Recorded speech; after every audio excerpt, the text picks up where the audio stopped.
জুতাটির দাম জানাস কয়টা নিছে 1350 টাকা। বুঝন নাকবো বেড়ান্ডে দিয়ে কিনছি। স্যার আপনি জুতা কিনছেন টিয়া বেলেন করে। টেহা পাইছি এটা তো বাবার নাম নাম জেন তেমন হেন তে পাইছি। স্যার মিশন লাগবো না। কি এর একটা কেস পাইলাম হ্যাকারের কি কোনো টু শব্দ ভেবে নই নাই কেমনে ফামু শিট স্যার হ্যাকারের খবর তো পাইছি।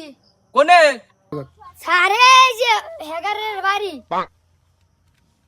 এ নাই ছেলে ওর বাড়ি নে তাহলে বইয়ের ওষুধ কখনো নু চলো ও এত বড় ডালা। ভাইয়া এত বড় ডালা তার মানে তুমি বুঝছো এনে হ্যাকার আছে কেলে তোমার এখন কি করন লাগবো তাড়াতাড়ি করে এনতে সার্চ করন লাগবো কোনে হ্যাকারটা আছে কোন যুগের ভিতরে আছে বুঝো নাই যাও তুমি এমবি যাও আরে কানা মানে তেরা তুই এমবি যা আমি হলো সুজা যাই যাও তুমি এমবি যাও